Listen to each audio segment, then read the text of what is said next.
You're very welcome to this ECR webinar that we're hosting this evening on careering, of course, always an anticipated webinar.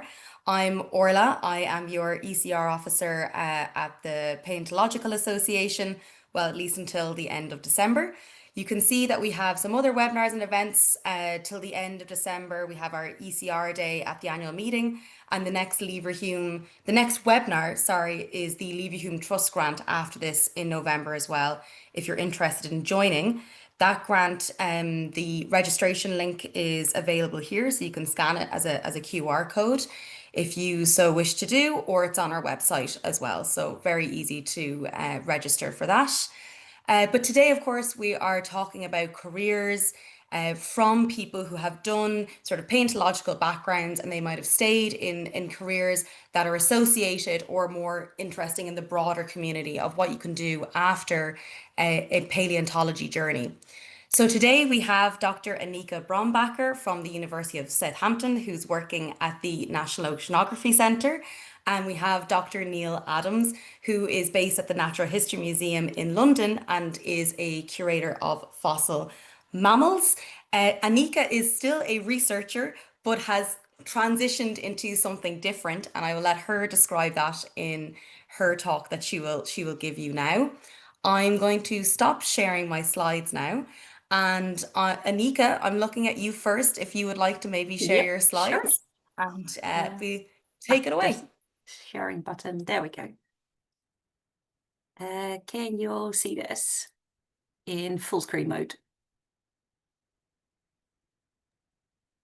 There we go. That's presentation mode. I think there should be a display settings at the top there. Yeah, if you go to display settings, you should be able to switch it over. Display settings, yes, there we go. Yeah. That better? Let's have a look. Perfect. Cool. Awesome. Well, thank you for having me here. As Orla already mentioned, I now work at the National Oceanography Centre, where I am a benthic ecosystem modeler. And then I'm mainly interested in the deep sea benthic environment. So anything below, like around 3,000 meters and below. I've been in this job since September 2024, so just over a year now. And before that, I had no background in benthic ecosystem modeling whatsoever. So this was quite a bit of a switch. I spent most of the last, say, decade and a half being a micropaleontologist. I was looking into planktonic forams, how they evolve, what they can tell us about evolutionary processes in general. So I did my PhD at the University of Southampton, then a couple of postdocs, one in Southampton, one in the US at Yale. And it was great. Really, really love forums, love doing it. I always thought I would go the whole academic trajectory, end up as a professor. Never really considered anything else. So looking back, there was definitely a little bit of tunnel vision there. And then some point in 2024, I saw the job advert at the National Oceanography Centre for a benthic ecosystem modeler. And at first I completely dismissed that because I thought I don't know anything about modern ecosystems. I only do forams. I don't know anything about the deep sea, so that's not for me. But then it sort of stuck with me, the idea. Especially I'd been in Southampton before. I know the National Oceanography Centre is a really nice place to be. It's really big. It's all aspects of the ocean. So if you're interested in ocean research, that is definitely the place to be. I sort of kept thinking about the job advert, and it actually said that there wasn't a huge amount of expertise required in either ecosystem modeling or deep sea benthic ecosystems. But they just wanted someone who had a really strong quantitative background, so statistics, programming, all that sort of stuff. They just wanted someone who would be able to learn the modeling side of things. And they said that all the training for the modeling would be provided. So in the end, I applied and got the job. So that was really exciting. But it was also quite scary because it was quite a big switch. I'd have to learn about like all sorts of different things that I had no previous expertise in. But yeah, it turned out all right. So what I do on a daily basis these days is actually really similar to what I did during my PhD and my postdocs. I work with data sets, I analyze data sets, I use some like programming, statistical stuff in either R or MATLAB to analyze the data and then map the results and write that into a publication. My current research project is looking into food supply to benthic ecosystems, so particulate organic matter raining down through the water column. The deeper you go, the fewer particles there are left. And this project is looking into how climate change will influence primary productivity at the surface and how much of the organic matter that's being produced makes it down to the seafloor and how that is going to change with climate change. Yeah, in the end, it's not actually very different to what I used to do as a pure academic at university. Still do research, still writing papers. I go to conferences, I write grant proposals. The differences is that this job is purely research. So that's 100% of my time. There is no teaching. So no lecturing, no preparing for classes, that sort of stuff. There's not a lot of supervision either. You can get involved supervising PhD students, but because we're not a university, we can't be the main supervisor, so we'd have to be secondary supervisors. Another difference with my academic jobs is that this is definitely more applied research. It's looking at what sort of problems are the oceans facing, what sort of problems could they be facing in the future, what is going to happen, how can we prepare for that? So it's more applied and less just purely curiosity-driven research like I did for forams. Because it's more applied, there are also more links to policy. One of my future projects will be looking into deep sea mining and its effect on benthic ecosystems. So that's a really hot topic. There's a lot of policy, like politics talks going on about it. So any data that we gather can directly help influence policy decisions, which is quite exciting. It's not something I've really done a lot with before because plankton forums, brilliant as they are, there's not a lot that politicians would be interested in about them. So it's quite exciting to get involved with as well. So in terms of like transitioning from academia into this like purely research job, I was quite nervous about it because I thought like, oh, I don't know anything about modern oceanography. I don't know anything about benthic ecosystems. I don't know anything about like climate models. But it turns out there was actually the switch was easier than I thought. So because of forums, I had done a lot with paleoceanography already. And it turns out, which is I shouldn't be surprised by, but I was, it's like modern oceanography is just paleoceanography on one time slice with way more data. So that was actually a really nice surprise. Yeah, same with climate change. It's now looking into future climate change rather than past climate change. But yeah, like the same principles still apply. Same with ecology, lots of the statistical methods that I've been using for forams, foram ecology, taxonomy and stuff, I can also apply to modern benthic ecosystems. I'd already had some experience with programming. I just had to learn a new language. I learned MATLAB instead of R. Again, something I was really nervous about, but with a couple of basic introduction courses, you'd learn where the differences between the two are. And it turns out MATLAB is not really that different from R. Hope I don't upset anyone by saying that. I did have to learn some new like areas, so especially deep sea benthic ecosystems. This was something I knew absolutely nothing about. Same with using climate model output. But yeah, the way I dealt with that was just to start really basic, like get an undergrad textbook on marine ecology, benthic ecosystems, just start from there. And then once I got the hang of that, dive into some papers. I did try to read some papers in my first week. understood absolutely nothing about it, was terrified, and then decided to just like really take it back to the basics. And that worked really well. So finally, some of my colleagues in academia asked if I ever regretted the switch from like career trajectory. And honestly, the simple answer is no, I never did. I love this job. It's 100% research, which is what I love doing the most. I do like teaching, but research is just my favorite thing, really. So yeah, it's great. Colleagues are really nice. The nice thing at the National Oceanography Centre is that everyone is on permanent contracts. So it's not that feeling that you had as a postdoc where you're on a 6-month position and everyone is like, oh, that person's just going to leave within a few months. We don't have to bother getting to know them. So that's really nice. Everyone is part of the team, no matter what your career stage is, and that's a really great experience. My work-life balance is a lot better now as well, just 9 to 5, and that's absolutely fine. Mental health has improved as well, partly because I now have a permanent position. There's no more stress about which country I'm going to live in next year, So that's, yeah, it feels a lot more stable, a lot more settled, and yeah, really, really enjoying that.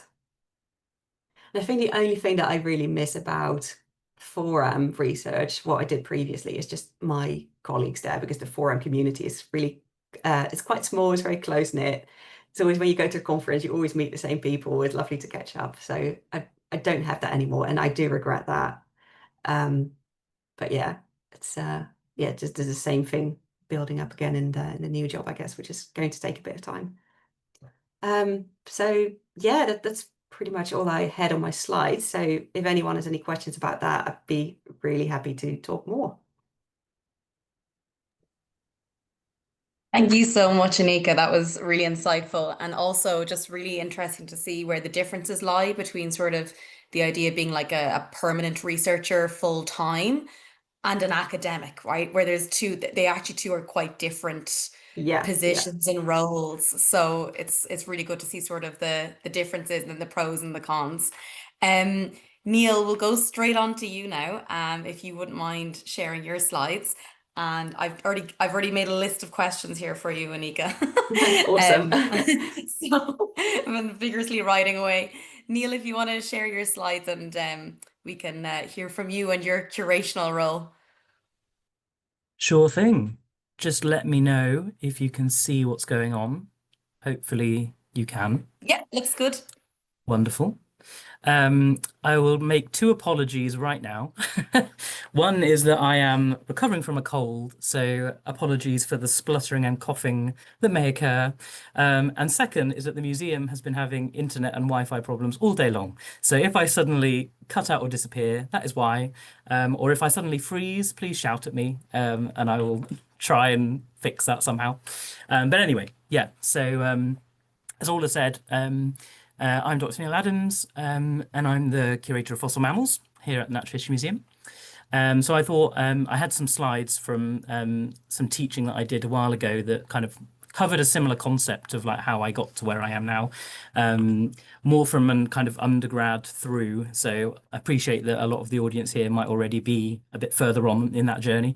But quite a lot of the experiences that I had earlier on in my student days were quite important for me getting this position. So I thought it would still be relevant to cover some of that stuff. So yeah, I started off as a geographer stroke geologist. I did an undergrad at Royal Holloway, University of London. I went to uni thinking I wanted to study volcanoes because they were really cool and they blew up and did fun things. But then when you study volcanoes at university, you realize you have to do all kinds of horrible chemistry and mineralogy, which is really not my thing at all. So I sat in on a lecture in paleontology while I was an undergrad, because we didn't even do a paleo class because I was doing this joint degree. So I sat in and thought, this is way better.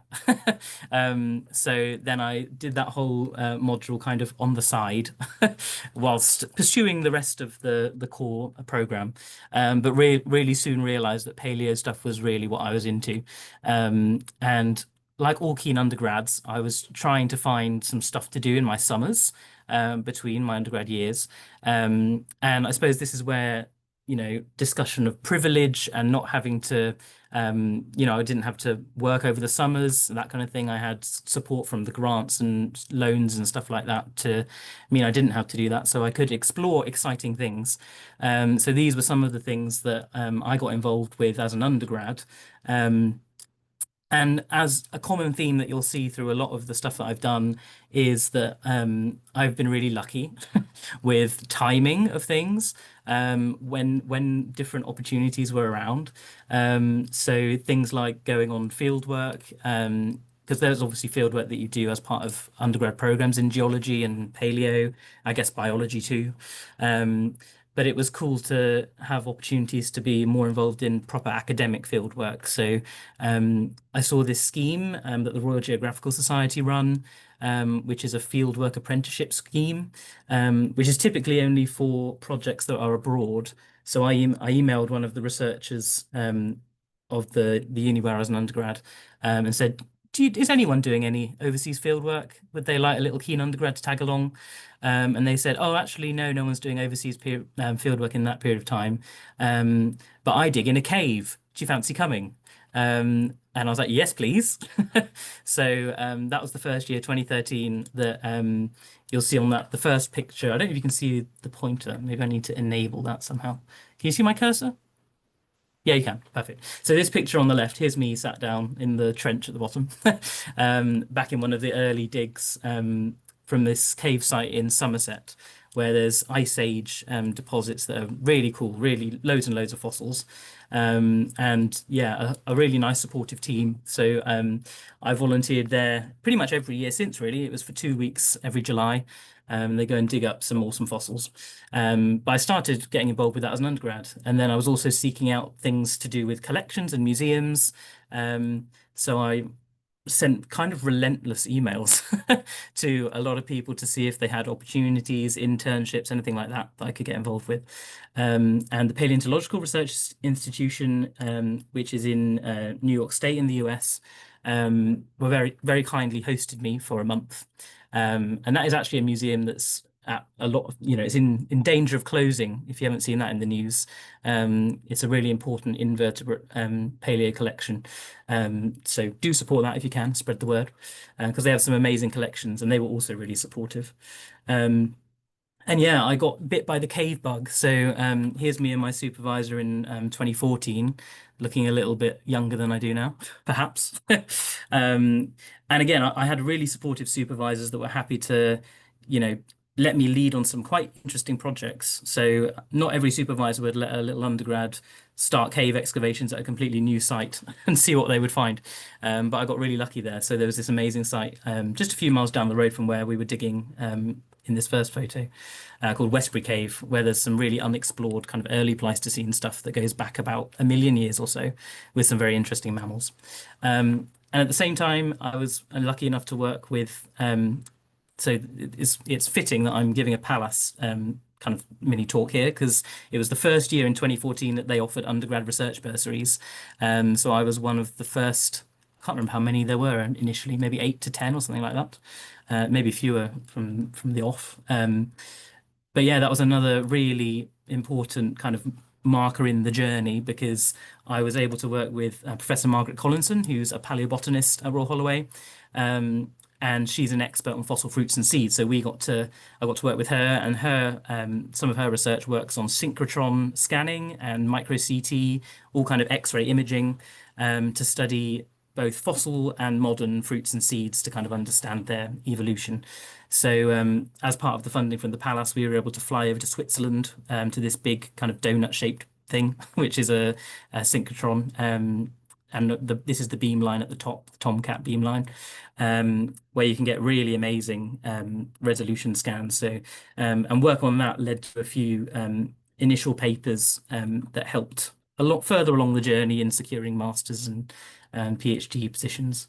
But I was also very lucky because after I finished my undergrad, they were keen to keep me on, and they had little pots of money to employ me part-time. So I worked kind of half the week in geography, half the week in earth sciences at Royal Holloway, continuing on these kind of projects. So I was spending a lot of time with this converted bathtub, which has inverted sprinklers on the top, which is an ingenious way of wet sieving cave sediment. Works really well. And then spend a lot of time in labs that look a lot like this, picking out tiny little microfossils from sieved and sorted cave residues. And then the rest of the week, I was in geology in the imaging labs, creating 3D models like these ones that you can see here in the kind of coloured pictures, of some quite important holotype fossil fruits and seeds from the London clay, so Eocene stuff, quite a bit older than the cave stuff we were looking at. So these figures are actually from 2 papers that I was involved with as a result of that project. So it was really helpful to have supervisors that were encouraging of undergrads getting involved in writing up papers, trying to publish them, because I think they obviously knew how important it was if you wanted to pursue PhDs.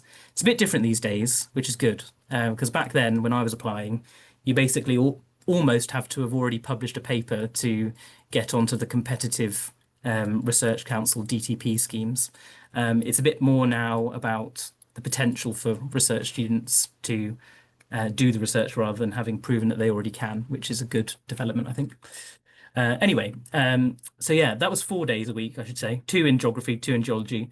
And then 1 day a week, I went down and volunteered at the Natural History Museum, where they, again, luck came into it here. They were advertising for a research volunteer to do some literature desk-based kind of review of old excavations in this cave system in Malta, where there were lots of collections at the Natural History Museum, and they wanted to understand, can we tie these to known levels in the cave based on the historical records, things like that. So that was a really cool experience, and the first time I got through the door behind the scenes at the Natural History Museum in 2015. And we were lucky enough to apply for extra funding to actually go to Malta. So here I am in that cave. We're mapping out trenches here to see how they compare to some of the notes and the publications, to see if we could make sense of the little stratigraphy and in situ sediment that's left. And then when that project finished, I was lucky enough to continue at the NHM, working more as a curatorial volunteer rather than on the research side. So there was a big collection of modern taphonomical, well, it's a modern taphonomy collection, mostly of mammal-related things that previous curators had spent decades kind of collecting to understand, but to test whether they could understand what bone modifications in fossils, what might have caused those. So there were things from all over the world, Arctic, Africa, to look at kind of hyena gnawing, all kinds of things, and some really weird things as well, like there were some bird feeders that had been chewed by a squirrel to look at gnawing and that kind of thing.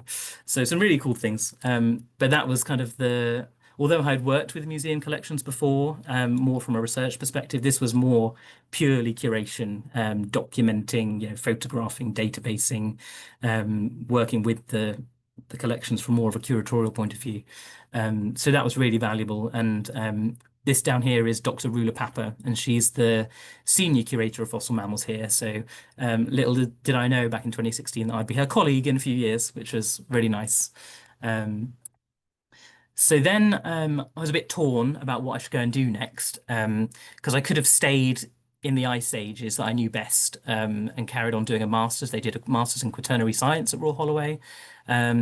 But instead, I thought actually it'd be better to plug some other gaps that I've got in my paleo knowledge. So as many people know, the Bristol programme is very well regarded and covers lots and lots of paleo stuff. So being from a kind of more geology background, it was good to fill in a lot of those gaps, get some training in kind of phylogenetics, all of that kind of stuff that we hadn't covered at all as undergrads. So I went there to do a master's and worked on some much older mammals. So this is a really cute little guy called Cryptobatar, which is a type of multituberculate mammal. They're a completely extinct group. They're kind of called the rodents of the Mesozoic, although they're completely unrelated to rodents. But my master's project was actually looking at whether the rise of the true rodents could explain the extinction of these guys. So we CT scanned and did some biomechanical modeling to compare the skull function to see if it was anything to do with that kind of thing. So yeah, I really credit a lot of kind of understanding of statistics, hypothesis testing, rigorous paleontological science to having done that master's. And I think I would have definitely not have developed those skills in the same way if I hadn't have done that program. And then I went on to do a PhD at the University of Leicester. And so here I am in Sunhattan shades in the deserts of New Mexico this is Steve Brissati and his lots of his students from the University of Edinburgh. And Steve had a big grant looking at Paleocene mammals right after the dinosaurs go extinct and how they radiated. So Steve was one of my co-supervisors, but I was mostly working with a guy called Mark Pennell on mammals, of course, and particularly mammal teeth. So looking at things like dental microwear, but also 3D dental morphology and calculating different topographic metrics to see how the shape of teeth relate to diet, which is known in modern mammals. So yeah, this again, obviously you can see a specimen here. This is from the museum in New Mexico. So as part of the PhD, I got to do museum trips, not just to New Mexico, but also to Colorado, Wyoming. So more museum experience there, again, more from the research side. And, you know, PhDs are a long, hard slog, and they're not always easy. And you often have tumultuous relationships with supervisors as you go through. So my supervisor relationship wasn't the easiest, and that's common across lots of PhD programs. But again, I look back on it and I think actually that dealing with that gives you a lot of skills in, you know, determination and perseverance and people management to a degree, and just figuring out how to interact with different quite strong personalities that you often meet in academia. So as well as the really cool science and the new skills doing things like microwear, which I hadn't done before, on new groups of mammals that were kind of expanding my taxonomic range, I guess. There were lots of those other kind of skills that I think have been very useful to where I've got to. And you'll see that I was doing a PhD for quite a while. So this is about 6 years or so. And that's because I took some time out in the middle of it, because again, luck came into it. And just as I was entering my final year, well, first of all, I should say, as part of a lot of PhD training schemes, you're encouraged to do placements with different organizations, trying to get away from directly what you're doing in your PhD and more towards other more transferable skills. So I worked with Natural England actually to work on SSSI sites, so sites of special scientific interest, and GCR sites, which are sites for the Geological Conservation Review. And I worked with this wonderful woman, Dr. Eleanor Brown, who works as a geoconservation and quaternary geologist for Natural England. So she might be someone interesting to have on your ECR seminar next time, perhaps, because she did a PhD more in kind of quaternary paleontology and geology. But we were working on kind of interpretation for these kind of sites. This lovely section had just been cleared, showing all these really lovely glacial sedimentological features. So that was quite cool, working from a more site management point of view, trying to understand legal permissions at sites, all that kind of thing. And then later in my PhD, so I was only there a couple of weeks in Natural England, but still quite an interesting experience. But then towards the end of my PhD, Oxford University Museum of Natural History were advertising a project officer curator role, which was only for a year. But I was right at the end of my PhD about to enter writing up. And I didn't know if the University of Leicester would be keen to let me go waltzing off for a year to the Oxford Museum without having finished. But happily they were. So no questions asked. I paused my PhD for a year and went and worked there. And they basically needed this this job because they had a huge acquisition of loads and loads of Pleistocene mammals from sites in and around Oxford. There were several thousand specimens, some quite big, including whole mammoths and things like that. And that was really cool because you were, and I think if I hadn't have done this job, I definitely wouldn't have got the curator job that I'm in now, because that job, you were working on kind of the whole process that a specimen might go through, right from initially being donated to a museum through to digitization right at the end, and all the steps in between, you know, registering, databasing, packing, well, and before all of that, cleaning, pest management, the whole range. So as well as public outreach and things like that. So yeah, me in this rather strange spacesuit outfit in this photo is from when we were cleaning some of the specimens, which were uh, sometimes not the cleanest, covered in all kinds of pests. They had been stored in a greenhouse for about 20 years, so we had to be quite careful. But a lot of really, really good experience for jobs in curation. And yeah, again, very lucky that that short-term position came up when it did. So I then came back and finished my PhD just in early 2022. Obviously, COVID happened as well. That we just breezed over that. But I was lucky in the PhD because I'd managed to finish all of my museum trips and international travel field work just before COVID, literally just before. I got back from the Smithsonian in January 2020, just before we all locked down in March. So happily, I wasn't too badly affected. I was given funding extensions through the Research Council. So we were quite lucky. I know a lot of years below me were far, affected far worse than I was. So I got quite lucky in that regard as well. So yeah, finished. Well, I was in the process of finishing the PhD when a vacancy at the NHM came up. Excuse me. I'll just grab a water. So initially, the vacancy was for a senior curator of fossil mammals, which I thought would be a bit of a punt because I hadn't got that much experience at this stage. But I thought, what have I got to lose? Give it a go. And they came back to us and said that the panel weren't able to progress to interview at that level, which I wasn't too disappointed about because in that same email they said they'd be advertising an alternative position. Who knew what that meant at the time? But it just meant that they were going to advertise at a more junior curator level, which, as you'll see in a minute, required either a master's or a PhD. And I was like, great, because that is way better for me, because I think I can match a lot more of the criteria for this more junior role than I could for the more senior one.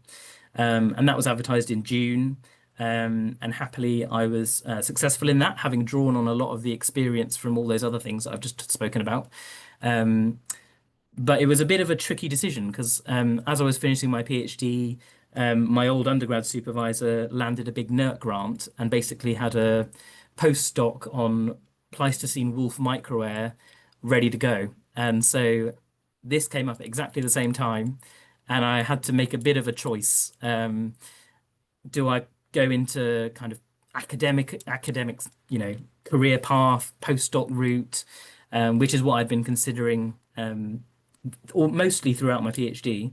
But this is a permanent curator job at the NHM. And as a curator at the NHM, it works a bit differently if you're in other countries, like in the US, for example.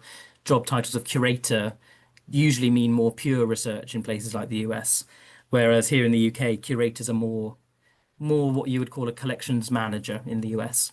But at the NHM, curators also do have some time for their own research, a much smaller amount of time than if you're a postdoc, obviously.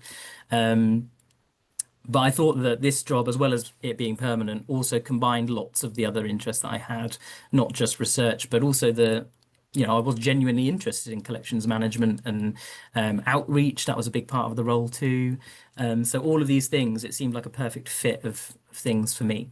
So I had to say to my undergrad supervisor, I'm sorry, I don't think I'm gonna go for this, and we'll see what happens. And they were obviously really supportive. But I felt bad, because they had this postdoc that I could have done quite, it would have been great. And it left them in the lurch a bit because they had assumed that I would do it. So then all of a sudden they had to find someone with microair experience, ice age mammals of the UK. So I helped them to try and find someone suitable. And luckily they ended up with someone amazing, who is still working on that project. And we've got joint papers together in review right now. So that's all great. But at the time it was a, difficult choice. But anyway, luckily I was successful, and this is me on my first day at the museum on the 17th of October 2022. So it's been just over 3 years now that I've been a curator here, and I've got into this tradition of making these little montages, which are quite nice to look back on actually, because it shows you the kind of range of stuff that curators get up to.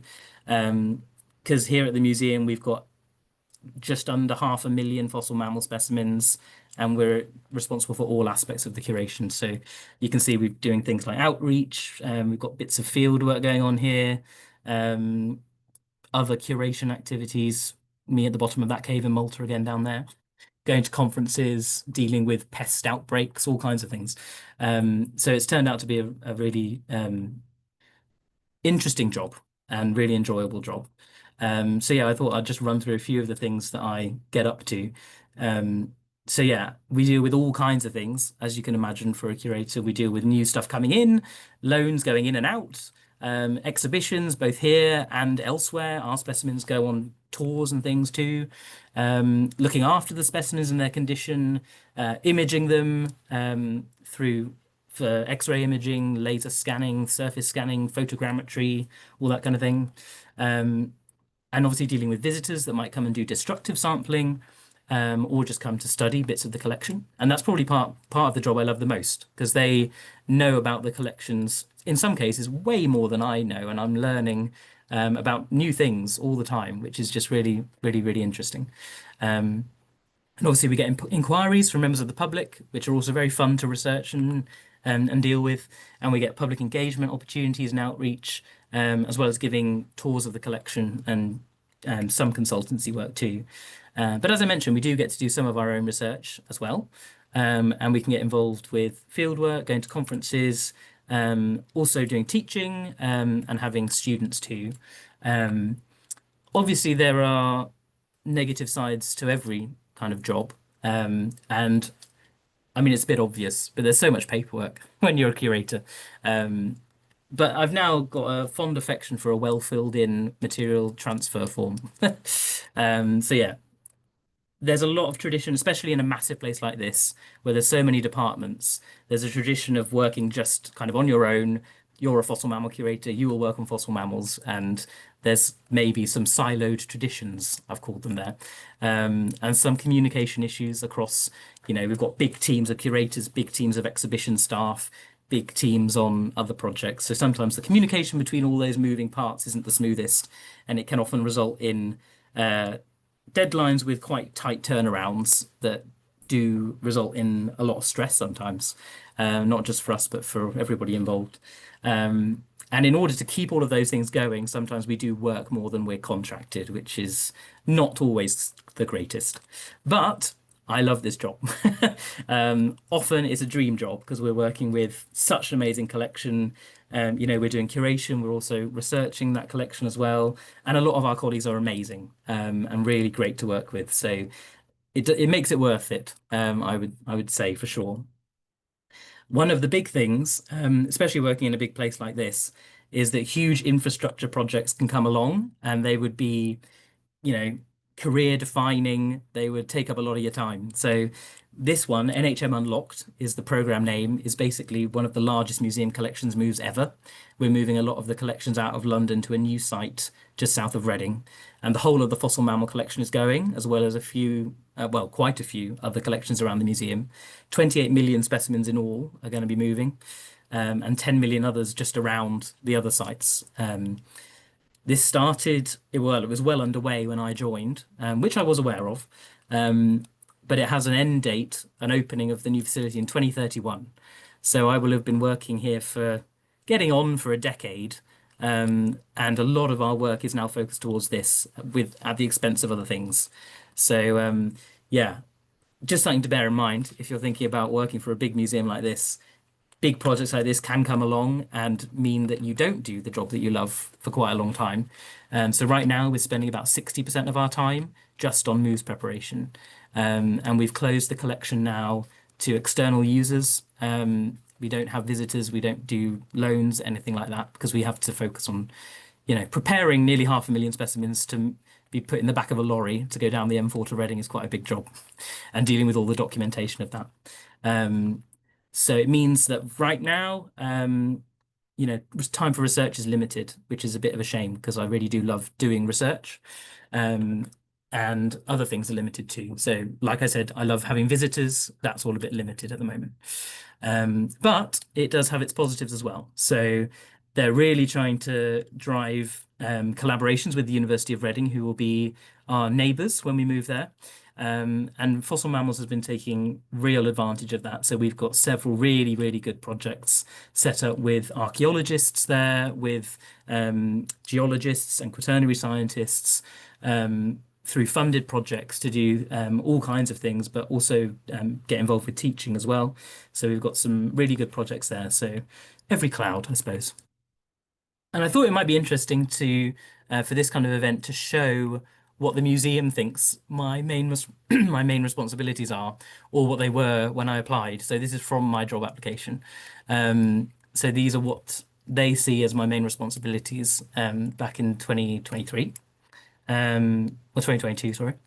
And it's a lot of the things I just mentioned. So it's managing the collections, contributing to day-to-day curation, best practice for collections care, all of this kind of thing. They do mention what it was then called the Moves Project. It was going to be to a site just near Oxford called Harwell, but they have now changed that plan.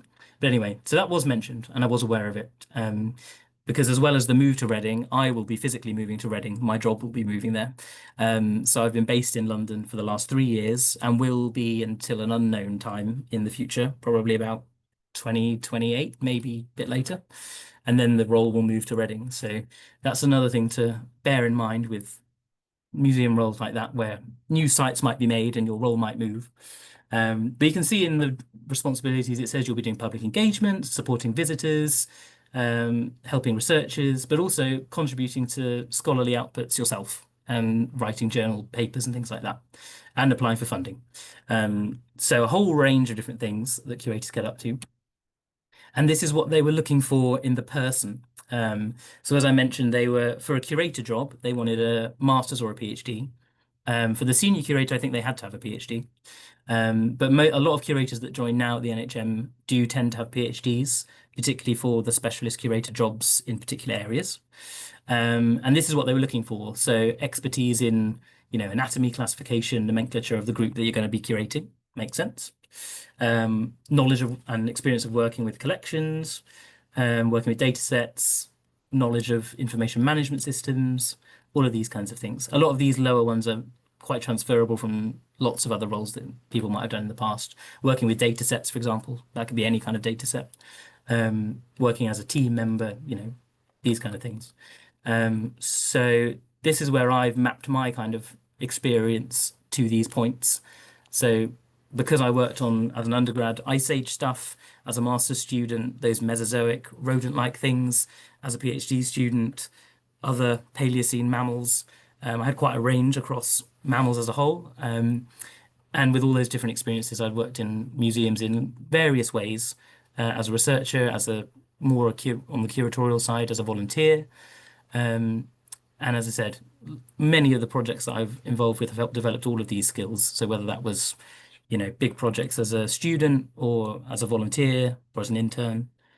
So yeah, that might be interesting just to show an example of what they were looking for at the time.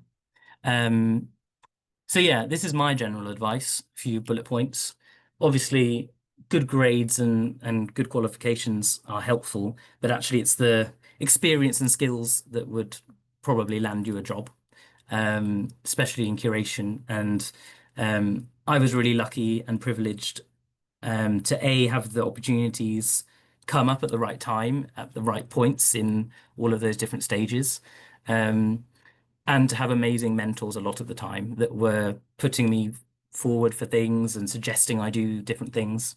So, and having a supportive family that didn't care that I was doing paleontology. They were like, "You want to go and do what?" But they weren't asking questions like that. So that was great.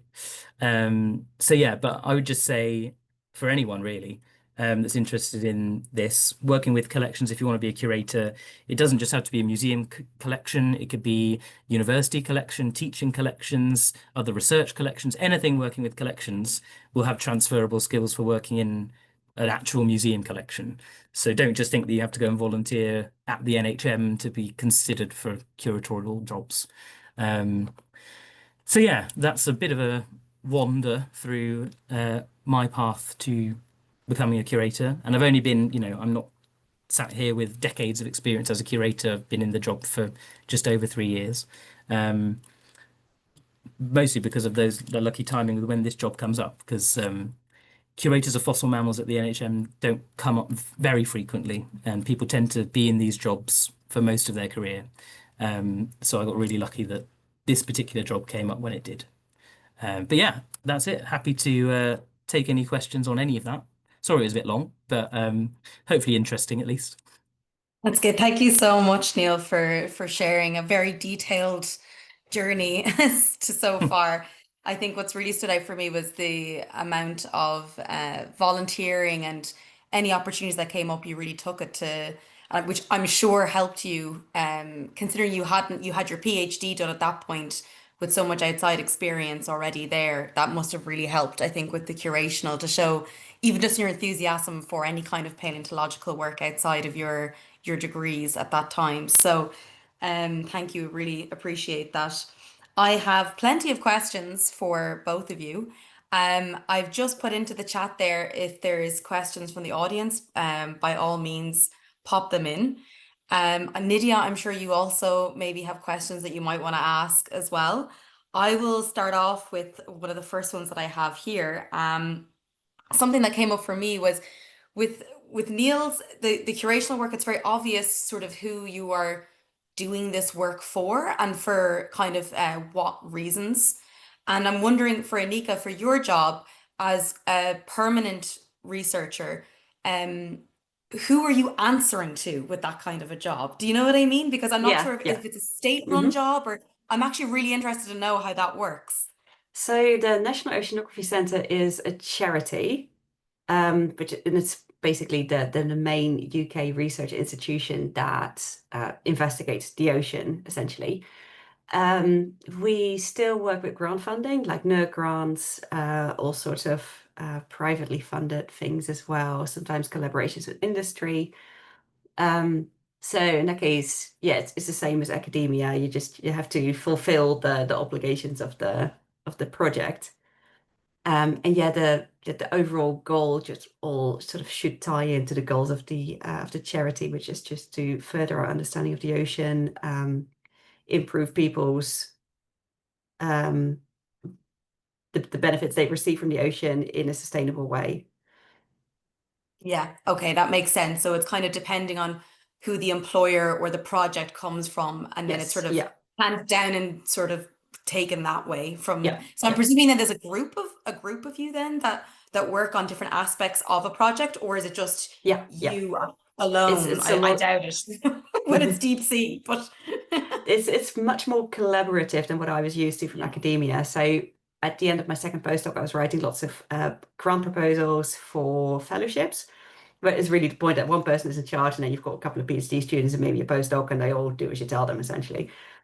This is a lot more collaborative. So we've got a couple of really large grants that involve, say, 50 people or so across the building, all with different expertises. They all collaborate, write papers together, make sure that the correct information goes to the correct place.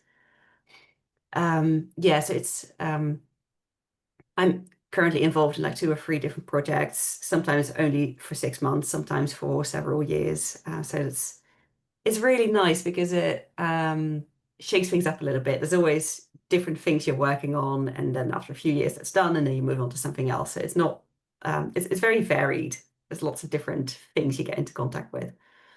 Yeah, absolutely. And such a fascinating area of research as well, in general, because there's so little known. And Yeah, I yeah, guess you don't know what's also going to land on your plate in a lot of ways as well. Like yeah. some things might come left of field.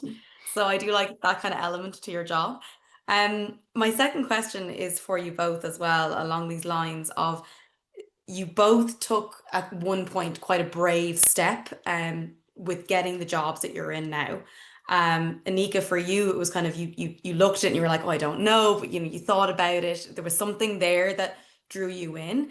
And Neil, of course, you had this option between possibly doing like a more traditional postdoc route for a while, the project that you had already sort of been involved with heavily, and then you had this other opportunity that was very different, of course, to the typical kind of trajectory after a PhD, right?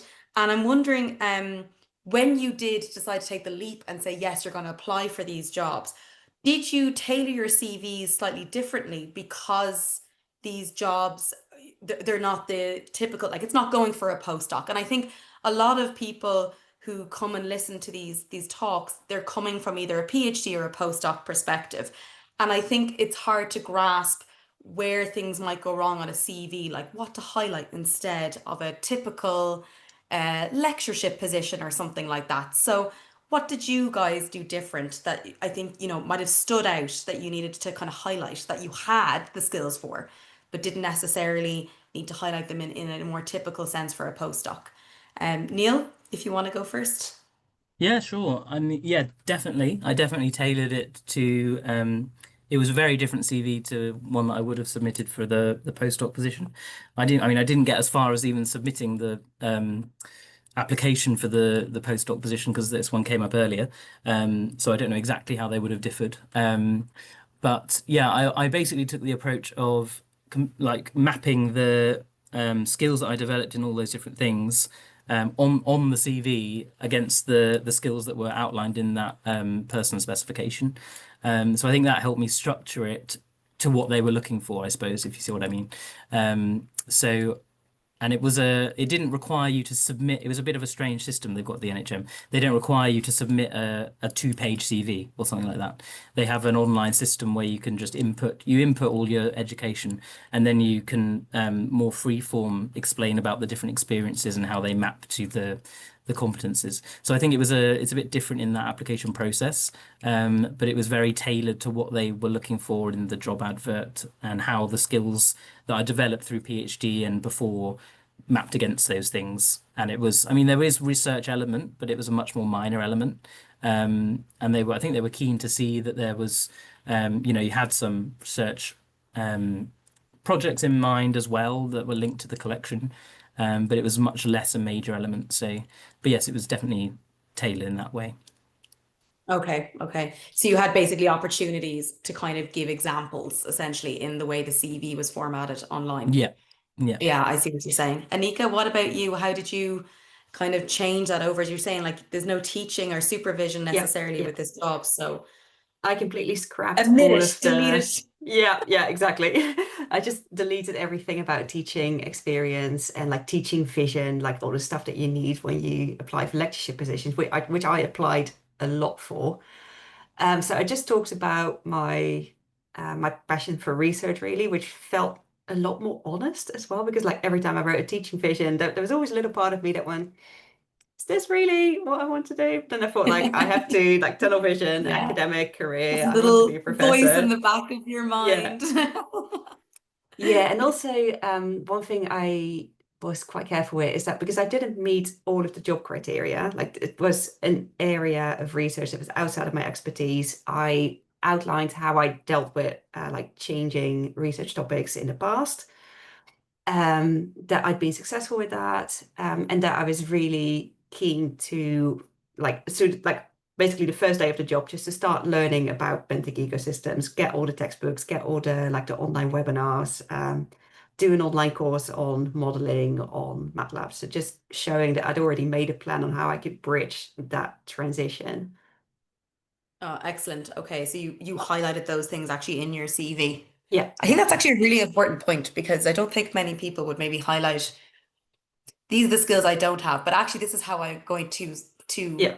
get over that hump at the beginning of applying. And actually that's a really good piece of advice to for anyone here to going into maybe something different, even if from postdoc that they're interested in, to Yeah, yeah. show how they could actually gather those skills, right? So Yeah, because it's really that's important to it's like really for important. any job that Yeah. you apply to, I don't think there will be any applicants who meet 100% of the criteria. There's always going to be some gaps somewhere. So yeah, if you can show how you're going to bridge those gaps, that can really look quite favorably.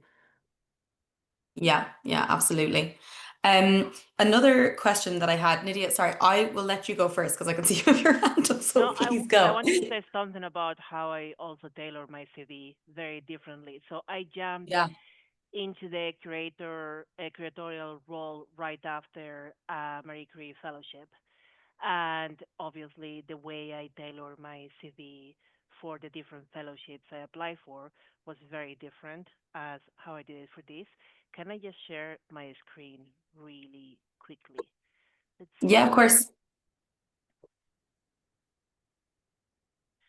Okay, can you see that? Yes, now we Can you can. say it? Okay. So I had inside information that even if I don't like dinosaurs, I have to have dinosaurs somewhere. So that's what I put on my CV.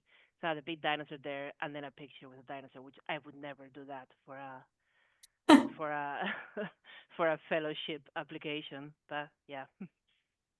You wanted to highlight, yeah, exactly. It's for those who weren't here at the beginning in the participants, there is Nydia has just moved in from as she said, a Marie Curie fellowship to now also being a curator in the UK as well. So she's just at the beginning of a new career path as well. So thank you, Nydia, for sharing that with us as well. I think it's really important to realize that it's always a lot of effort to go to when you need to change your CVs, but it's really important if it's a job that you really want, and is to really make sure to tailor it to show the skills that you do have and the skills that you can, as you said, Anika, the ones that you can at least show. Look up online, see, as you said, some webinars or some courses that you might be able to take that come in the next future. Like, that's a great tip. I will take that, and going forward as well, it's a really good idea. Another question along that line was, Anika, in a way, you've done quite a lot of the traditional path to begin with. You were saying that you've done a lot of postdocs and that as well. And I'm just wondering, because obviously when you list out your skills coming from the academic sense over, there's a huge range of skills, and I'm wondering, did you collect some of those along the way, or were they a lot of from your PhD that you moved over? And do you think the statistics were like the strongest point for you that helped with this job, or do you think it was more your background in paleoceanography, paleoclimatology, that actually, as you said, the modern ocean and deep ocean is just another kind of stamp in that can just Yeah. be, as you said, with basically more complete data? Yeah, I think it was mainly the variation of my CV. So I had done statistics, I'd done taxonomy, I'd done, ecology, paleoecology, bit of paleoclimate. I've got an undergrad degree in mathematics, which I didn't show on the slides, but that also that showed that I'd already once successfully transitioned from, for example, mathematics to paleoclimate, paleontology. So I'd already shown that, okay, I can do this. I'm absolutely fine with self-study and like filling in the gaps as and when they come up. So that, I think that definitely helped. Yeah, absolutely. So you did a maths bachelor's degree. Yeah, and then Right, a master's in paleoclimate. Okay. And Neil, you did your bachelor's. Did you continue with the geology, or did you move over to some other kind of course then? So I did that joint physical geography geology undergrad program for Yeah. the full program, and it was lucky that in both departments there were kind of strong paleo elements, because Mm. often in a geography degree you might not get that. Yeah. There's often quaternary science the last 2.6 million years, but there's not always like a paleo person, let alone a quaternary mammal person. So I got lucky that Mm. from both sides I had like the geography paleo of the last 2.5 million years, and then proper paleo, particularly working with Margaret on the kind of tertiary fossil plant stuff. And then I went and did that paleobiology masters at Bristol, which was again in the earth science department, but brought in more of the kind of biological techniques that I used to study the past Yeah. as well. So that Yeah. filled in a few of the gaps for me that I had. And my undergrad wasn't particularly stats rich. So Yeah. there was some very basic stuff, but definitely doing that master's really brought that up to scratch, and was definitely needed when I went on to do PhD and other stuff as well. For those participants that are here that maybe don't do any kind of statistics, I'm a firm believer you can learn it at any age, at any point in your career. You really can. So don't ever be scared to begin somewhere with that. Mm. Anika, I'm sure you probably know some other courses. Maybe you took Absolutely, at yeah. MATLAB. Yeah, Yeah, yeah, there's like just YouTube is brilliant. Like if there's a very specific yeah, method that you want to absolutely. learn, there's absolutely brilliant stuff out there. People who just go through it step by step. LinkedIn Learning has lots of courses, which are also really Okay. great with like self-study and exercises that you can do. Yeah, there's lots of stuff out there. Don't start with Wikipedia for statistics. That is absolutely terrifying. That is just jargon that I, with a No, maths no. undergrad, cannot cut Yeah. across. So yeah, look for Uh, someone or a website who explains it really like in a basic yeah. way that's Baby really easy steps. to follow. Yeah, Yeah, absolutely. exactly. And was the LinkedIn Learning, were they free? Or were they I think I got them for free because the university or the Oceanography Centre had a subscription to it. okay, Some okay. of it might be free, others might not be, but it might also be things like open courses offered Definitely by worth a look though if you're universities. in a university, I Yeah, guess, yeah, and ask and see what they say. yeah. A lot of universities as well, it's how I learned as well. They do offer courses a lot of the time in these things. So do reach out if your own department doesn't do them. A lot of the time, biology departments will, if you're in a geology department, for example, and they're normally pretty okay with you joining on those at the end of the day. So do for the people that are here, look out and ask people what to look for. But as I said, YouTube is always a good start as well if you want to start immediately, if you're that excited to start statistics. Um, the other thing that I'm always really interested to know is in terms of where and how you heard about your jobs. A lot of the time, they can, they do come from word of mouth, but also were you on certain websites or pages? Because a lot of the time people go like, but how did you even hear of that job, Or was it through your own network already? I think it's really important for people to know that there's actually a myriad of ways. And I'm interested for both of you how you fell upon the jobs that you are now in. Neil, if you want to go first. Yeah, sure. Um, so as I mentioned, I think the one of the more critical like jobs I had was at the Oxford Museum actually to get all the range of skills that then gave me experience enough to apply for a proper curator job at the NHM. And I saw that I wouldn't have seen that ad unless I was on Twitter at the time, and times have changed. Um, but that's where I saw it, and no, like I'd not seen it anywhere else. I hadn't heard about it from anyone else. Um, and yeah, I think that my life would be quite different if I hadn't seen that Twitter post, which is kind of cool. But then the job I'm in now, I knew because I had worked with people at the NHM by that point, so they had forwarded it to me. I also saw it on social media as well. So yeah, a lot of the things I have come across are because I see them on social media now on Blue Sky more than Twitter. But um, having a network of people that are doing things that interest you, they repost opportunities a lot of the time that are often relevant or interesting, even if you don't meet all the criteria. I've looked through several other jobs that people have reposted even while I've been here in this job, just to see what there is, what's out there, what skills they're asking for, what the salary's like, because a Yeah. salary Yeah. for a curator, well, I'm very open. It's like I get paid now. I think 37K, something like that. I started on about 33 when I joined the museum. So for a job that, I mean, it didn't specifically require a PhD, as you saw in the job application. Um, but given that many of us do have PhDs, it's not an amazing wage to be paid, especially in London, and with cost of living as it is. So Yeah. yeah, it's tempting to look at other opportunities, and I see a lot of them through social media. Okay, yeah, that's a really good point. And also, as you said, I think a lot of people moved over to Blue Sky, and that's where your network is in handy. And following the people that you're interested in their jobs, and hopefully they repost jobs that you don't know about. Anika, what about you? Were you sort of actively searching for that, or was it kind of a by Yes. chance? Yeah, mine was quite different. Is that it was one evening I'd just had grant rejection number 2000 something.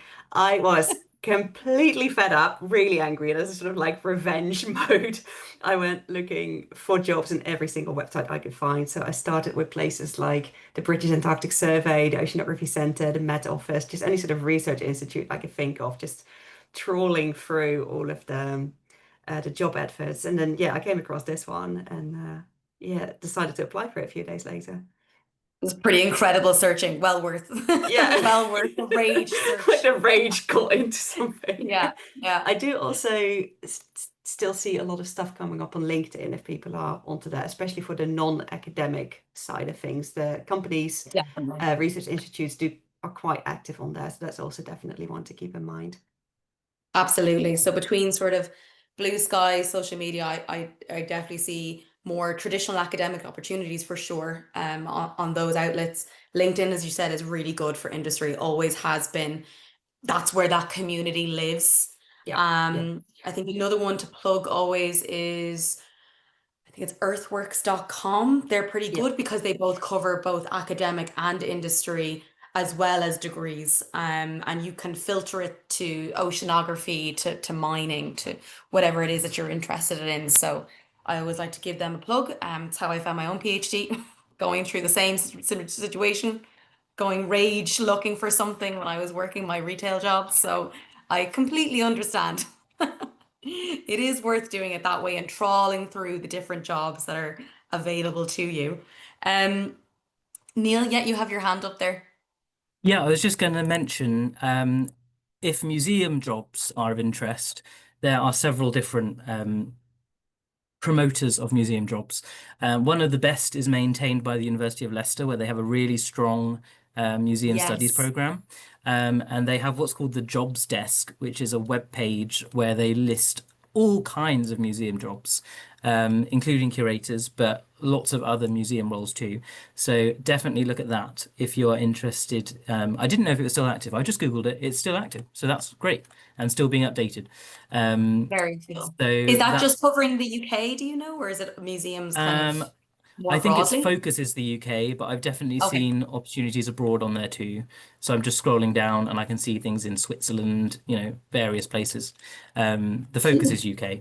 The other place to go might also be the Geological Collections Group, the GCG, and they also promote jobs with geological collections, as you can imagine, which includes more specialist like geology, paleontology ones. The Leicester one is everything, like all kind of museum work, not just paleo or geology. It's everything.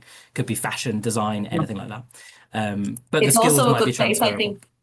Absolutely. I think it's also a good place to go for science communication jobs because of course museums now are hiring a lot more science communicators and they're jobs that are of broad interest to many people. So that's also a good shout for that.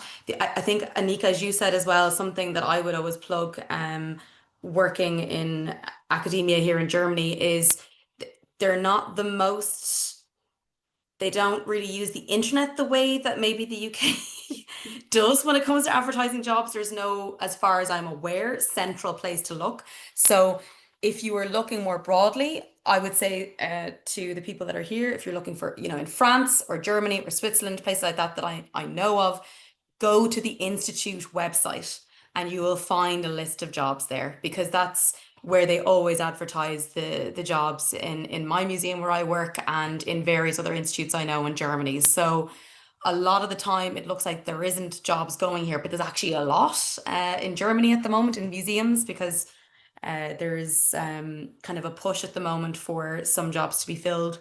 So definitely do, if there's an institute that you already know of that you might be interested in working in, it's definitely worth, as Anika did as well, trawling through the websites and seeing what's available. It's actually a really good shout because a lot of the time there's not as big advertisement as people would like to think. So thank you for that. I think it's important to realize that with these kind of jobs, networking a lot of the time is what we would do with traditional academic jobs. But to really figure out if there's something else that you're interested in that's maybe not a lectureship or a postdoc, try and look a little bit broader and think outside the box and going to people who've also transitioned as well into something slightly different to the norm. Nydia, do you have some questions that you would like to ask? I just thought of one. So, Neil, you said that you still look for jobs from time to time. And I don't know if Anika you do, but my question is, what would a job have to have for you to consider to apply for it now that you have a permanent job? That is a very good question. and I don't think I even know the answer really. And I look more out of interest than anything else because it's very rare, as I mentioned, to have a curatorial job that is specifically of fossil mammals, which is a big plus for me because I love working with fossil mammals and that's where my expertise is. Obviously, in other museums that are slightly smaller, maybe regional museums, other university museums, you might be responsible for a wide range of, collections, like I'm sure you are now, Nydia, as well. Not just the particular group that was your specialism. And the only real way of getting a job that would be more like that would probably be to move abroad. It's unlikely that you'll find another fossil mammal specific curator post in the UK. There are some, in Europe, in the US, other places too. But then you have a whole nother question of would you be willing to move abroad for an equivalent role that would probably be better paid. But then you've got to uproot your life for that. And I don't know whether I would. And it's interesting to keep a tab on what salaries are doing in other kind of adjacent or similar positions. So yeah, I don't know. I might be swayed because I like fossil vertebrates as well, and just fossils in general. So I don't know if a job came up that was interesting and if I get fed up of it here, which I would take a lot, but you never know, then I might consider that. But yeah, it's more out of interest and trying to see what's going on in the job market in general, what kind of opportunities there are around, and also to promote it to people that I know and that might be really good for those roles.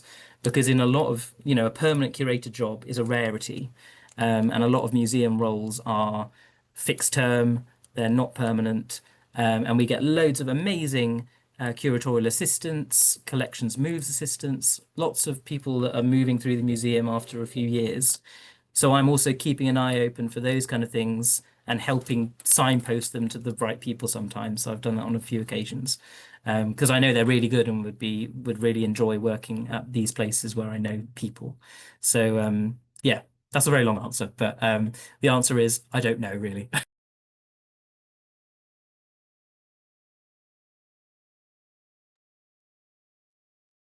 Sorry, Nadia, do you have another question?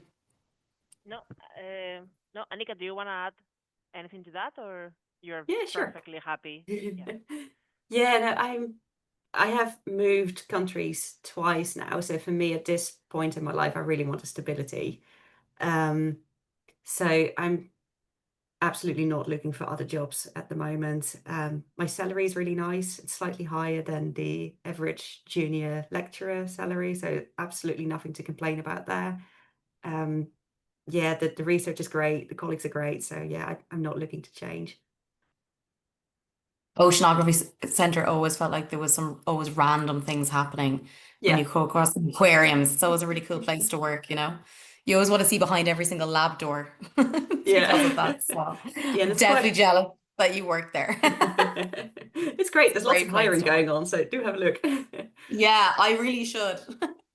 But like that, it's actually that was my next question that Nydia kind of touched on there about work-life balance. I know, Neil, you were saying that obviously at times it can be stressful as well, and Anika, from what you said, it seems to be a slightly better work-life balance. And I was Yeah. wondering what you mean by that. Is it hours or is it the stress of the job? Is it a little bit of both that you find is a little bit better?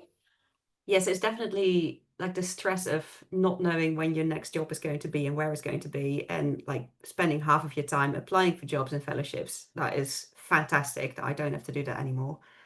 Um, there's just people work 9 to 5, and occasionally when there's a deadline, someone will stay in the office longer, but generally there's a pretty good like sort of communal understanding that you don't work crazy hours.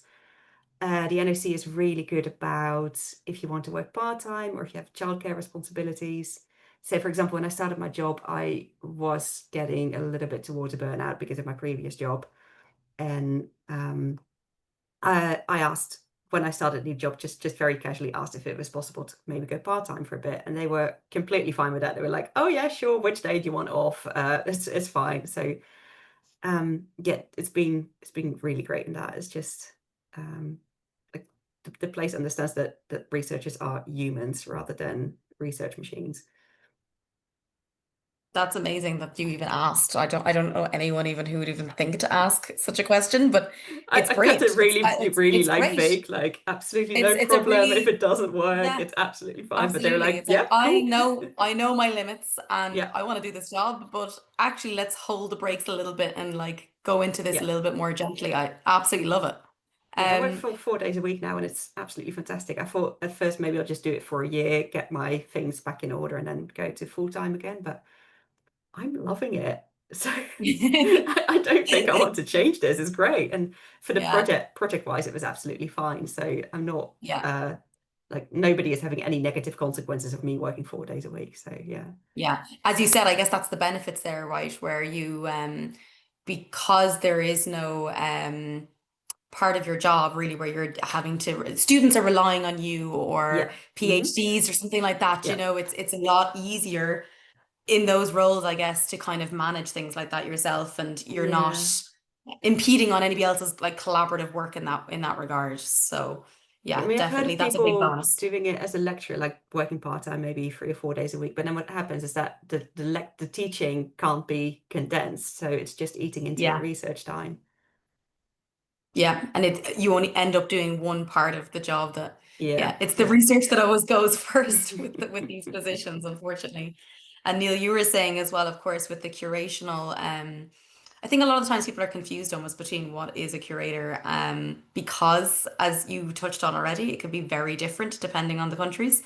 Here in Germany, it's a lot more academic, kind of, I feel it's more 50-50, I think, from what I've seen. And I'm just wondering, you were saying that, of course, you have a big transition and a big move, of course, happening in the NHM. But when it comes to the workload, do you think it's any more than, say, an academic, or do you feel that it's at times a little bit more stressful because you're juggling quite different parts then between research and the curational side? And I don't know about students actually for you. I don't know how that works. Yeah, I mean, as I mentioned, and as you probably gathered, there's a lot of spinning plates with a lot of different stakeholders that we have to work with, which is one of the perks because you are working with so many people, and a lot of them are amazing. But yeah, if you want to, so for example, when I was saying about, overworking, stress, a lot of that is sort of self-inflicted because I could definitely just do 9 to 5 and not do a lot of things.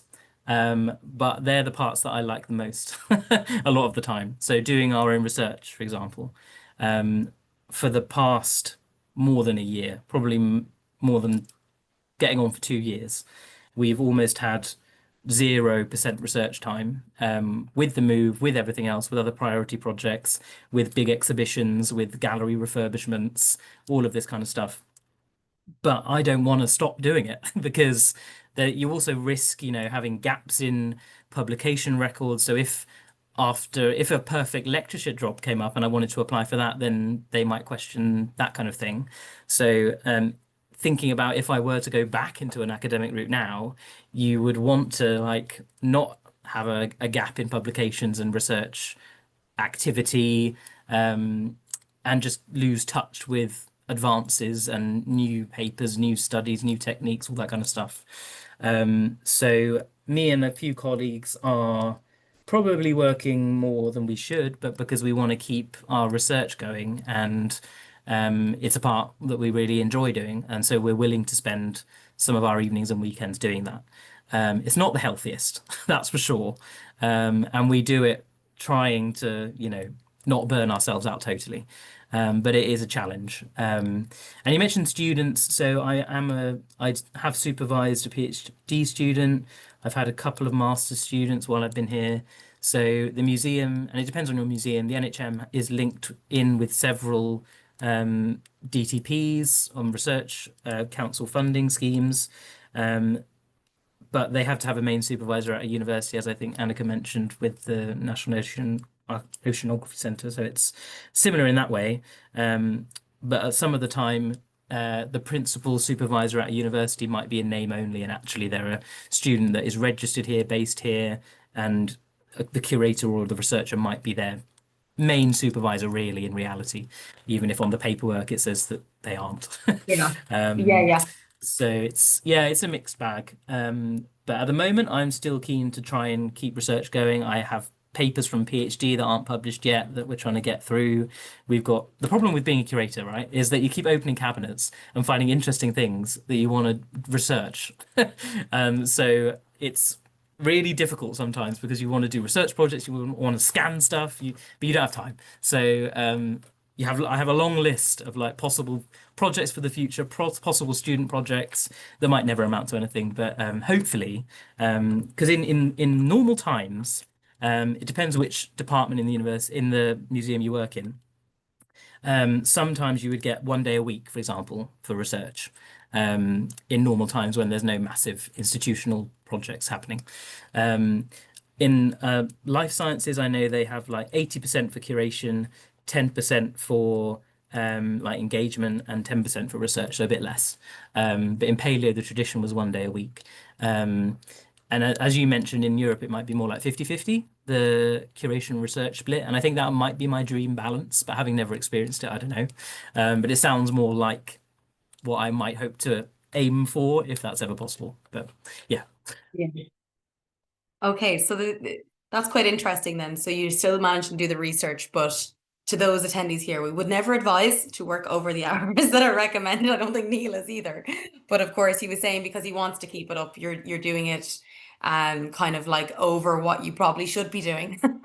But of course, it's part of what you enjoy about, the job still allows, Yeah, and I mean, it's it's actually the gonna be a little reality bit more. as well. Like if you want to carry Yeah. on, then because we know from the museum side, there's no flexibility there because there's huge amounts of work that have to be done for all these critical projects.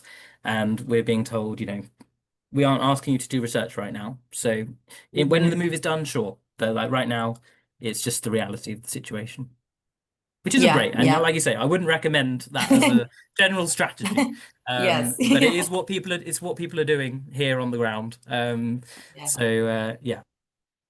But I appreciate your honesty though as well with these kind of roles. It's not all wonderful and like a nice stable 9 to 5, or you know what I mean. Anika, I think that is my dream to have exactly that. Purely research, all for me. But of course, it all depends on where you are and the context.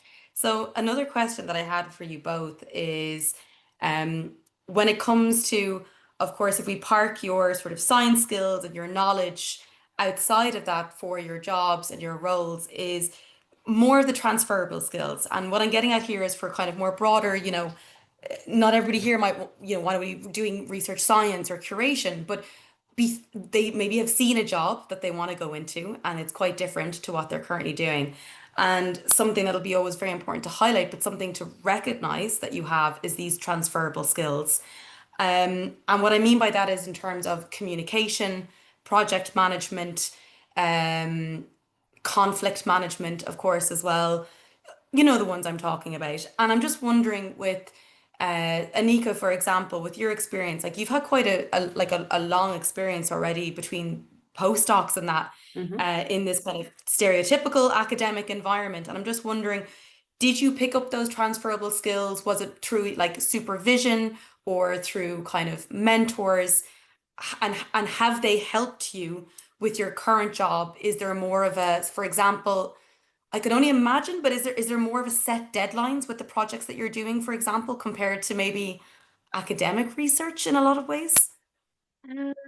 Well, you still got the grant funding that runs for a couple of years, and then at the end of it, it's kind of the idea that you should have Yeah. something to show for it. In practice, it Yeah. always extends a little bit longer, but Yeah.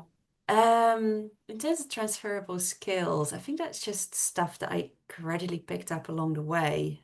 I think if you're switching fields, one thing to show is that you're self-motivated, that you're like, even if Yeah. you don't know something yet, you've got a plan of where to go and how to solve it. Things like, yeah, just writing skills, project management skills, supervision skills, but also independent research is something that academics are really, really strong in, and that companies for as far as I understood, quite like to see.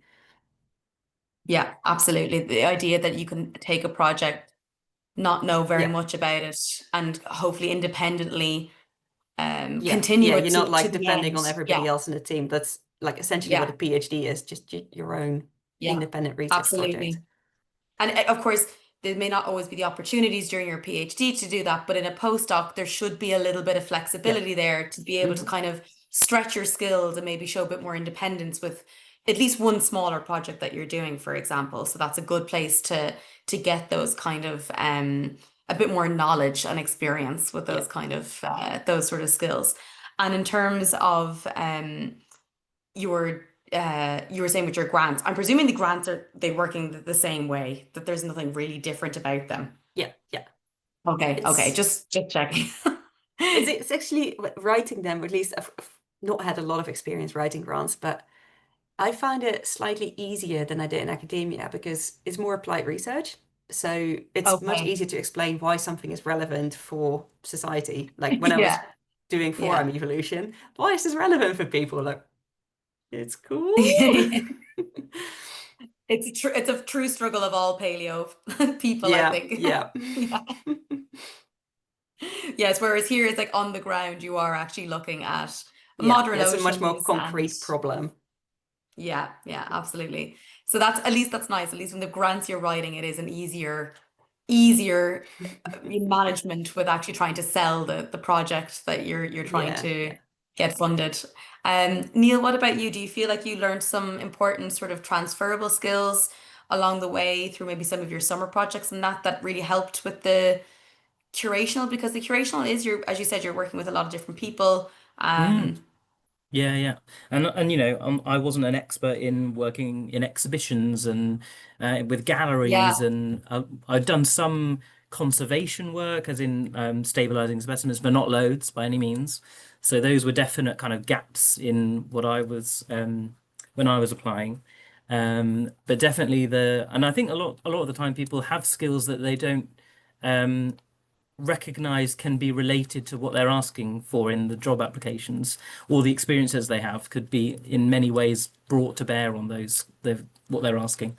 But yeah, definitely. I mean, through a lot of the projects that I've been working on, and it was through a lot, encouraged with mentors that I've had. I think they were all really helpful in different ways, but in helping me understand how the skills I have map onto things that I might not expect necessarily. Um, and yeah, all the classic stuff, teamwork, collaboration. I think collaboration more than anything was really important for this job, working across all those different teams at a big place like this. And having worked already on lots of different collaborative things, research-wise, and kind of in the volunteering and with the working at Oxford as well.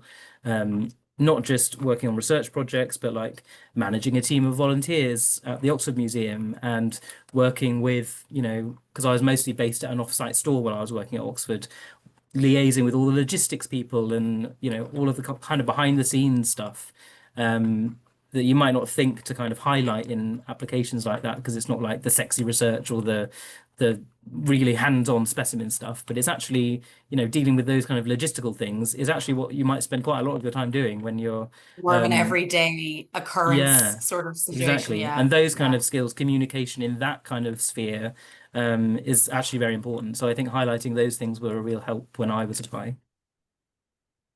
Yeah, okay. Nydia, do you have any questions before? I don't want to keep asking questions if my No, co-host has questions. I don't have any other question. Sorry. Okay, okay. I'll try to wrap it up soon because I know we've been talking for an hour already, and I'm sure our panelists are tired of me asking questions at this point. Um, in terms of the next sort of couple of years and what you're looking forward to, is there a particular part of your job, Anika, for example, that you're most excited about that, sort of inspires you more than what you were currently doing? That sort of makes you really excited for the kind of what makes you feel like it was worth the move from where you Mm. were before?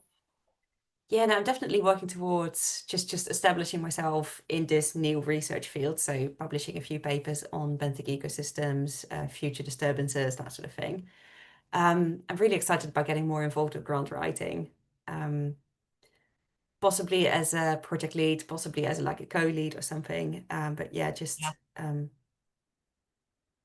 looking more into applied questions, issues that the seafloor is facing, and like maybe even getting involved with some like the policy research interface. That'd be really cool as well.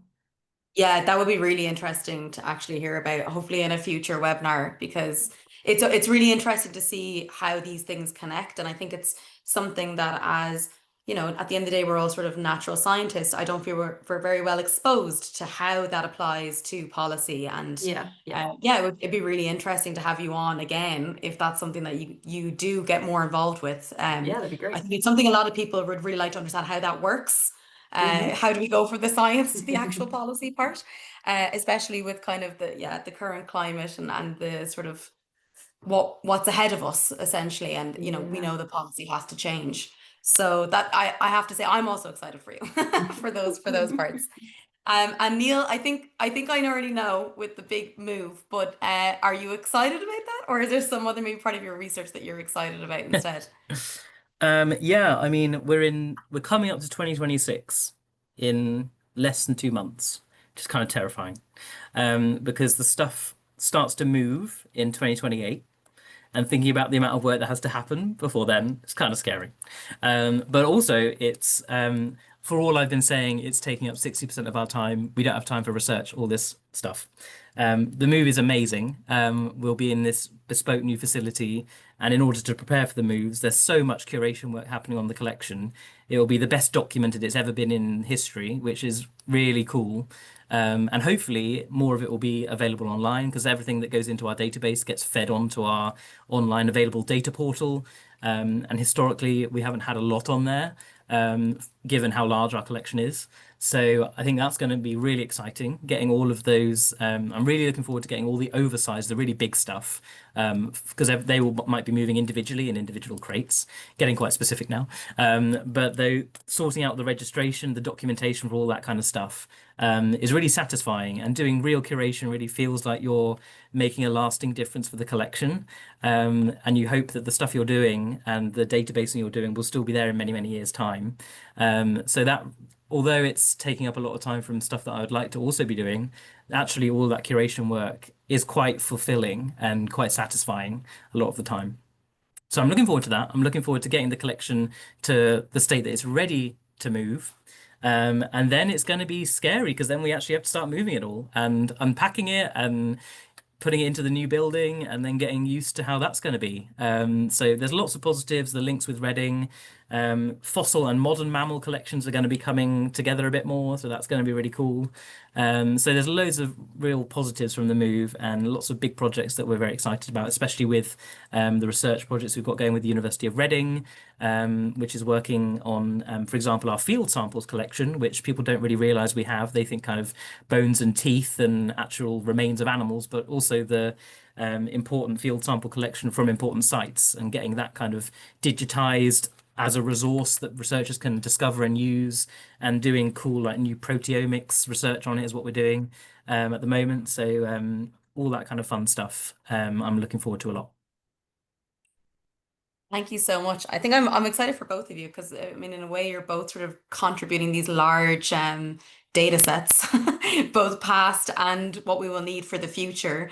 So it's they're such different jobs, but they're both very hands-on in a lot of ways and very different. And it's really nice for me to hear about these kind of different positions and sort of larger to the paleo community, you know, that there is more than just the traditional route. And as much as obviously I always encourage everyone to go for whatever routes are possible, it's really important to be exposed at this point, PhD and postdoc, that there is sort of a plethora of other kinds of positions and interesting topics that are still both very much scientific researchers, and you know, contributing to new knowledge in some ways. So I really appreciate both of your time this evening. We will have this uploaded in the coming months. It'll probably be up early next year. We have lots of other webinars in our archives that will be published on our YouTube channel soon. So please do look out for that. Nydia, is there anything you want to end on before I end our webinar this evening? No, thank you so much for giving us very interesting talks and also giving us a lot of your time to answer questions. So, Yeah, we really appreciate it. As I said, the next webinar is the 26th of November. We're looking at the Leverhulme Research Grant. We have our panelists already lined up for that one as well. So I hope that you join us then. And if not, hopefully we'll see you at the Paleontological Annual Meeting in December in Portsmouth. So Neil, Anika, thank you both so much again, and hope to have you on both soon. Maybe when these bigger projects come into fruition, the next ECR officer down the line can have you back to see where you are in a couple of years' time. So really appreciate your time, guys. Take care and have a lovely evening. Bye. Thanks for having us. Bye. Thank you. Bye Bye-bye. bye.